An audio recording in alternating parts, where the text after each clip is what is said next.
Figure of speech बहुत essential part है English literature का। फिगर ऑफ स्पीच को समझे बिना आप कोई भी एग्जाम क्रैक नहीं कर सकते। आज के इस वीडियो में हम समझेंगे 5 इंपॉर्टेंट फिगर ऑफ स्पीचेस। ठीक है, फर्स्ट फिगर ऑफ स्पीच है हमारा आज का सिमिली। सिमिली एक ऐसा फिगर ऑफ स्पीच है जिसमें क्या होता है, दो अलग अलग चीजों का कंपैरिजन किया जाता है और उनके कंपैरिजन में हम यूज करते हैं कुछ वर्ड्स एज, लाइक और सो। ठीक है, तो simile is a figure of speech in which two dissimilar things are compared using the words as, like और सो। फॉर एग्जाम्पल देखिए, his response was as cold as ice. यहाँ पे दो अलग अलग चीजें कौन सी हैं, पहला है हिज रिस्पॉन्स और दूसरा है आइस। ठीक है, ये दोनों अलग अलग चीजें डिसिमिलर थिंग्स हैं। अब इनको आपस में कंपेयर कर दिया। यहाँ पे कंपेरिजन के लिए वर्ड लगाया इन्होंने एज। क्या कह रहा है ये सेंटेंस, उसका रिस्पॉन्स बर्फ की तरह ठंडा था।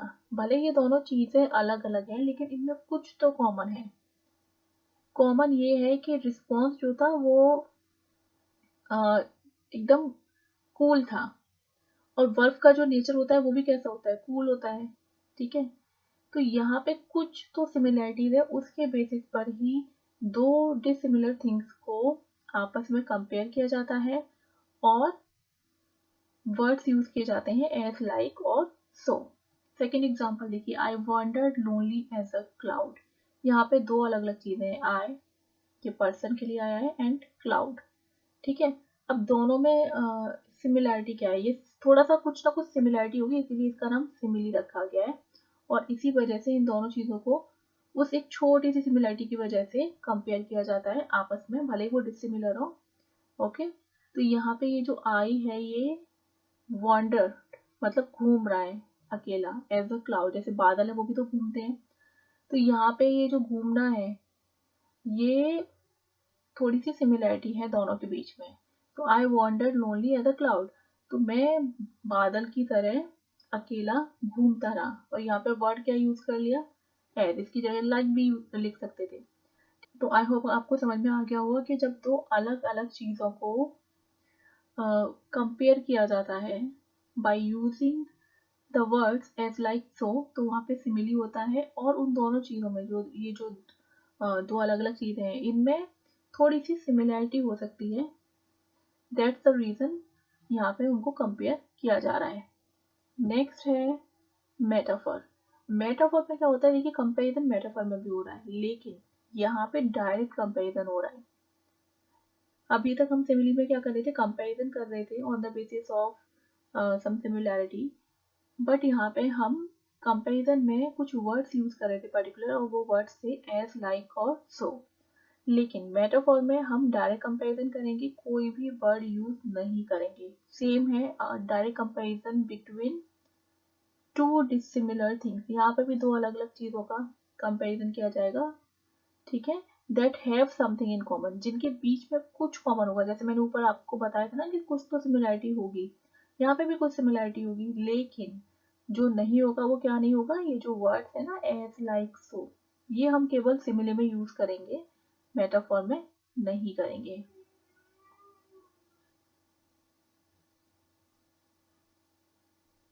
अब अगर मैं ऐसे बोल दूं life is like a dream, तो ये हो गया सिमिली। और इस सेंटेंस को अगर मैं ऐसे बोल दूं लाइफ इज अ ड्रीम, तो ये हो गया मेटाफोर। चलिए मेटाफोर का एग्जाम्पल देखते हैं। यहाँ पे बोला जा रहा है all the world is a stage. यहाँ पे दो अलग अलग चीजें कौन सी, एक तो हो गया वर्ल्ड ये संसार, दूसरा है स्टेज, दोनों को कंपेयर किया जा रहा है। ठीक है, अब यहाँ पे कॉमन क्या है, जैसे कि दुनिया में हर कोई कैसे आता है, जितने भी हम ह्यूमन बींग्स हैं अपना अपना रोल अदा करते हैं, देन आफ्टर इट हम सब जितने भी कहते हैं ना कि जिनका बर्थ हुआ है उनका एक दिन जाना निश्चित है, तो सब जाएंगे एक दिन। वैसे ही स्टेज पर जितने भी कैरेक्टर्स होते हैं उनको अपना अपना रोल प्ले करना है, देन दे एग्जिस्ट। तो ऐसे ही यहाँ भी दो जो अलग अलग चीजें हैं, टू डिसिमिलर थिंग्स, उनका कंपैरिजन किया जा रहा है, बट यहाँ पे जो वर्ड्स ऑफ कंपैरिजन है उनको यूज नहीं किया जा रहा है। ठीक है, सेकेंड है life is a dream. Life is a dream, life को कंपेयर कर दिया किसके साथ, ड्रीम के साथ। ठीक है, जैसे लाइफ एक दिन खत्म होती है वैसे ही ड्रीम को भी कुछ टाइम के बाद टूटना होता है, क्योंकि कोई भी इंसान नींद से जागता है तो सपना तो टूटेगा। तो life is a dream, life कैसी है, एक सपने की जैसी है। लेकिन यहाँ पे कंपैरिजन के लिए किसी भी वर्ड का यूज नहीं किया है, डायरेक्ट कंपैरिजन हो रहा है। तो ये ही एक डिफरेंस है सिमिली और मेटाफर में। आई होप आपको क्लियर हो गया होगा। नेक्स्ट देखते हैं पर्सोनिफिकेशन। देखिए पर्सोनिफिकेशन, यहाँ पे आप देख रहे हैं ना पर्सन, पर्सन ये वर्ड आया, इसको ध्यान रखिए। पर्सोनिफिकेशन एक ऐसा फिगर ऑफ स्पीच है जिसमें क्या होता है कि ह्यूमन क्वालिटीज जो होती हैं, ह्यूमन नेचर जो होता है, ये हमें रिजेंबल होगा एब्स्ट्रैक्ट और इनएनिमेट जो ऑब्जेक्ट्स होते हैं उनमें। इट एट्रीब्यूट्स ह्यूमन नेचर और ह्यूमन क्वालिटीज टू एब्स्ट्रैक्ट और इनएनिमेट ऑब्जेक्ट। ठीक है, अब कैसे होंगे मैं आपको एग्जांपल से समझाती हूँ। देखिए यहाँ पे सेंटेंस है the opportunity knocked at his door. अब यहाँ पे ये जो वर्ड है अपॉर्चुनिटी, ये क्या है, एब्स्ट्रैक्ट है। क्या आप इसे देख सकते हैं, नहीं। अवसर कहते हैं ना लाइफ में, ये जो अवसर है ये बहुत कम आते हैं, कभी कभी आपका दरवाजा खटखटाते हैं। तो ये एक एब्स्ट्रैक्ट आइडिया आप इसे कह सकते हैं, एब्स्ट्रैक्ट थिंग है जो कि दिखाई नहीं दे रही। लेकिन यहाँ पे इसे कैसे दिखाया जा रहा है, इसे ऐसे दिखाया जा रहा है कि ये कोई ह्यूमन हो, क्योंकि दरवाजा खटखटाने का काम कौन कर सकता है, एक ह्यूमन ही कर सकता है। तो जब भी कोई इनएनिमेट ऑब्जेक्ट, मतलब कोई भी निर्जीव वस्तु, कोई भी नेचर वाले जितने भी ऑब्जेक्ट होते हैं, जैसे कि फूल पत्ती और जितने भी एब्स्ट्रैक्ट आइडियाज हैं, या फिर कोई एनिमल है जो कि ऐसे बिहेव करता हुआ नजर आए जो कि ह्यूमन करते हैं, तो वहां पे हो जाएगा पर्सोनिफिकेशन। उसको एज अ पर्सन हमने ट्रीट कर दिया है। ठीक है, the opportunity knocked at his door. अफसर ने उसका दरवाजा खटखटाया, तो दरवाजा किसने खटखटाया है, अफसर ने। जबकि कौन खटखटाना चाहिए, पर्सन, क्योंकि खटखटाने का काम केवल पर्सन ही कर सकता है, ये एब्स्ट्रैक्ट है, ये नहीं कर सकता। बट हमने इसको एज अ पर्सन यहाँ पे शो किया है, तो यहाँ पे हो गया पर्सोनिफिकेशन। नेक्स्ट है money is the only friend that I can count on. पैसा ही एक ऐसा फ्रेंड है जिस पर मैं विश्वास कर सकता हूँ। तो यहाँ पे मनी जो कि एक इनएनिमेट ऑब्जेक्ट है, इसको कैसे शो किया है, क्योंकि यहाँ पे ये पर्सन को फ्रेंड बोल रहा है कि money is the only friend that I can count on, जिस पर मैं भरोसा कर सकता हूँ। इसको पर्सनिफाइड कर दिया, यहाँ पे इसको एज अ पर्सन रिप्रेजेंट किया है। तो यहाँ पे भी हो गया पर्सोनिफिकेशन। नेक्स्ट है हमारा पैराडॉक्स। पैराडॉक्स में क्या है कि पैराडॉक्स एक ऐसा फिगर ऑफ स्पीच है जिसमें कि जो स्टेटमेंट है वो आपको फर्स्ट टाइम जब आप उसे पढ़ेंगे तो आपको थोड़ा सा कॉन्ट्राडिक्टरी लगेगा अपने आप में। लेकिन इसमें जब आप इसको दोबारा गहराई से पढ़ेंगे तो इसमें वाकई में कुछ ट्रुथ आपको नजर आएगा, कुछ हो सकता है ह्यूमर भी नजर आए, कुछ उसमें ठोस सॉलिड कुछ उसमें वजह नजर आएगी। तो पैराडॉक्स एक ऐसा स्टेटमेंट है that appears to contradict itself, जो अपने आप में थोड़ा सा कॉन्ट्राडिक्टरी तो लगता है, बट इसमें वाकई में कुछ सच होता है। For example, save money by spending it. अब हम जब इसे पढ़ रहे हैं फर्स्ट टाइम तो हमें थोड़ा सा नॉनसेंस साउंड कर रहा है कि save money by spending it, what does it mean. भैया save money by spending it का मीन ये है यहाँ पे कि पैसा ही पैसे को बनाता है।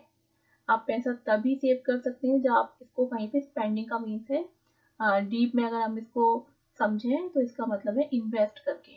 मतलब पैसे को अगर आप किसी अच्छी जगह इन्वेस्ट करेंगे तो आप और ज्यादा पैसा बना पाएंगे। तो ये हो गया पैराडॉक्स। मतलब यहाँ पे टू अपोजिट आइडियाज हैं।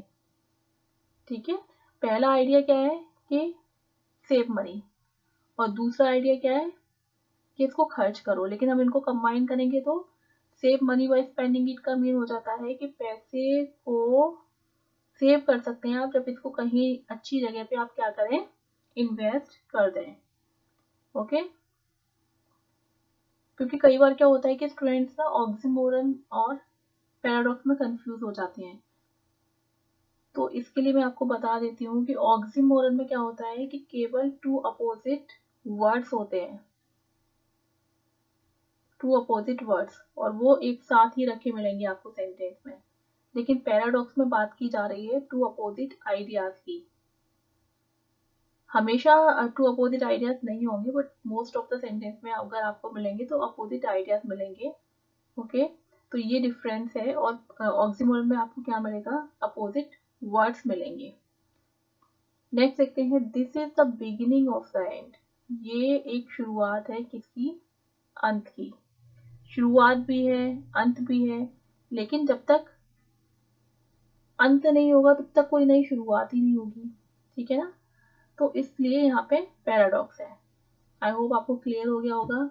नेक्स्ट, आयरनी एक ऐसा फिगर ऑफ स्पीच है, it occurs when outcome is different then expected. आपने जो आउटकम एक्सपेक्ट किया है उससे डिफरेंट आउटकम अगर आपको मिलता है, देखने को मिलता है किसी सेंटेंस में, then there is an irony. अब आयरनी की 3 काइंड्स हैं। The first one is verbal. Verbal irony कब होगी, वर्बल आयरनी कब होगी, when there is a contrast between what is said and what is mean. Mean जो कहा गया है और जो उसका अर्थ है उसमें आपस में कैसा हो, कंट्रास्ट हो। देखिए मैं आपको एग्जांपल से समझाती हूँ, पहले वर्बल आयरनी समझिए। What a fine friend you were to leave me in trouble. ये सेंटेंस को ध्यान से देखिए। What a fine friend you were, तुम कितने अच्छे दोस्त हो कि तुमने मुझे कैसे छोड़ दिया, मुसीबत में छोड़ दिया। तो यहाँ पे जो बात कही जा रही है कि तुम कितने अच्छे दोस्त हो, क्या इसका मतलब यही है, नहीं ना। इसको आयरनिकली तरीके से बोला हुआ है कि तुम ना एक बहुत ही बुरे दोस्त हो जो तुमने मुझे ट्रबल में छोड़ दिया। तो मतलब जो कहा जा रहा है, व्हाट इज सेड, ठीक है, एंड व्हाट इज मीन, उसका जो मतलब निकल रहा है, दोनों में क्या है, कंट्रास्ट है। तो यहाँ हो गई वर्बल आयरनी। अब बात करते हैं सिचुएशनल आयरनी। सिचुएशनल आयरनी कब होती है, when the opposite of what you have expect to happen happens. मतलब आपने जो सोचा है कि ऐसा होगा, आपने जो भी सिचुएशन सोची है कि चलो ऐसा होगा, लेकिन कैसा हो जाता है, उसका ऑपोजिट हो जाता है, तो वहां पे आपकी सिचुएशनल आयरनी होगी। फॉर एग्जाम्पल ये लाइन है, water water everywhere nor any drop to drink. ये सिचुएशनल आयरनी है। ये राइम ऑफ एंसेंट मेरिनर जो पोएम है उसकी लाइन है कि जो ओल्ड मेरिनर है वो फंस जाता है। वो कह रहा है कि वाटर वाटर एवरीवेयर, चारों तरफ पानी पानी है, लेकिन पीने लायक पानी की एक भी बूंद नहीं है। तो यहाँ पे वो ऐसी सिचुएशन में फंस गया है जो सिचुएशन उसने कभी एक्सपेक्ट भी नहीं की थी। तो यहाँ पे है सिचुएशनल आयरनी। नेक्स्ट देखते हैं हमारी dramatic irony. Dramatic irony when audience knows something that character don't. Dramatic irony तब होती है जब ऑडियंस कुछ ऐसा जानती है जो कि कैरेक्टर को जिस बात का आइडिया भी नहीं होता। जैसे हम कोई भी मूवी देख रहे हैं, कोई भी प्ले पढ़ रहे हैं, तो हमें पता है कि कैरेक्टर क्या सोच रहा है, ठीक है, लेकिन वो जो दूसरा कैरेक्टर उसको नहीं पता है। For example, he was a gentleman on whom I build an absolute trust. ये लाइन ली गई है मैकबेथ से। यहाँ पे जो किंग डंकन है ये बोल रहे हैं कि ये जो मैकबेथ है, मैं ये जेंटलमैन है और इस पर मैं बहुत ज़्यादा अटूट विश्वास करता हूँ। लेकिन दूसरी ओर यहाँ पे ड्रामेटिक आयरनी क्यों है, क्योंकि जो डंकन है उसको आइडिया नहीं है कि जो मैकबेथ है क्या कर रहा है, प्लान कर रहा है उसको मारने का। तो मैकबेथ को आइडिया भी नहीं है कि क्या होने वाला है आगे, राइट। और वो उसको बोल रहा है कि मैं इस पर विश्वास करता हूँ, वही मैकबेथ क्या करने जा रहा है, लेडी मैकबेथ के साथ उसको मारने का प्लान बना रहा है। तो यहाँ पे हो गई ड्रामेटिक आयरनी, क्योंकि उसको आइडिया भी नहीं है डंकन को।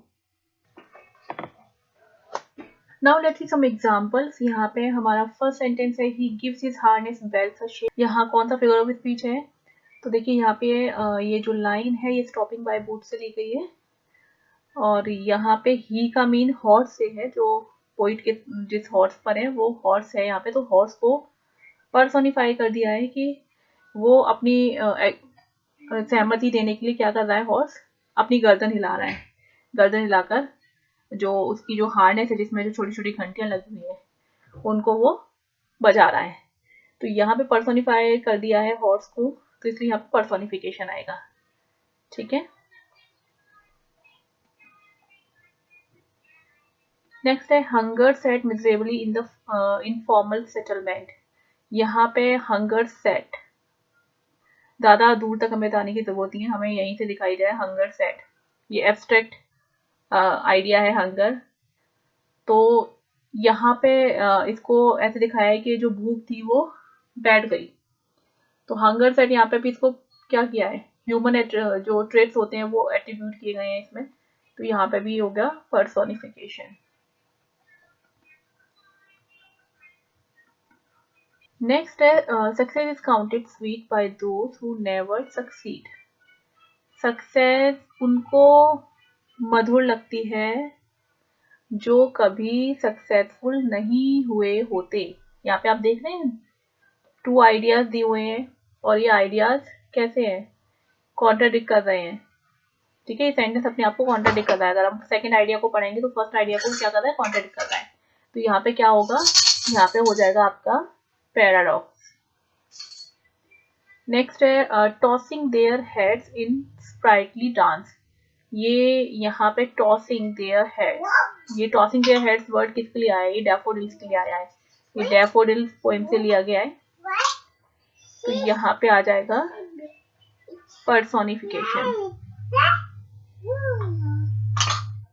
नेक्स्ट है happiness is but an occasional episode in the general drama of pain.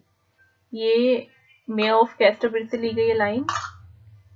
ये हैप्पीनेस को यहाँ कंपेयर किया है एपिसोड से। ठीक है, तो यहाँ पे हो जाएगा डायरेक्ट कंपैरिजन हो रहा है मेटाफर। नेक्स्ट है he is a man of iron will. यहाँ पे भी डायरेक्ट कंपैरिजन हो रहा है, तो यहाँ पे भी आपका हो जाएगा मेटाफर। नेक्स्ट है O my love is like a red red rose. ये बहुत सिंपल है, लाइक आ गया और लव को कंपेयर किया है रेड रोज के साथ में, सिमिली। नेक्स्ट है there is no one so poor as a wealthy miser. एक अमीर कंजूस से ज्यादा गरीब कोई नहीं होता। ये भी सेंटेंस अपने आप में कैसा है, कॉन्ट्राडिक्टरी है थोड़ा सा, और यहाँ पे हो जाएगा पैराडॉक्स। नेक्स्ट है a fire station Burns down. Fire station जो कि दूसरी जहाँ पे कहीं आग लग जाती है वहाँ वो आग बुझाने का काम करती है, उसमें खुद में ही आग लग गई, वो खुद ही जल गई। तो ये यहाँ पे आयरनी होगी, सिचुएशनल आयरनी। नेक्स्ट है this bed is soft like a brick. ये जो बेड है ये ईंट की तरह सॉफ्ट है। ये जो वर्ड्स हैं, ये जो कहे जा रहे हैं, इसका मतलब क्या है कि बेड जो है बिल्कुल भी सॉफ्ट नहीं है। तो ये वर्बल आयरनी होगी। ठीक है, तो आई होप आपको समझ में आ गया होगा। मिलते हैं नेक्स्ट वीडियो में, तब तक के लिए बाय बाय।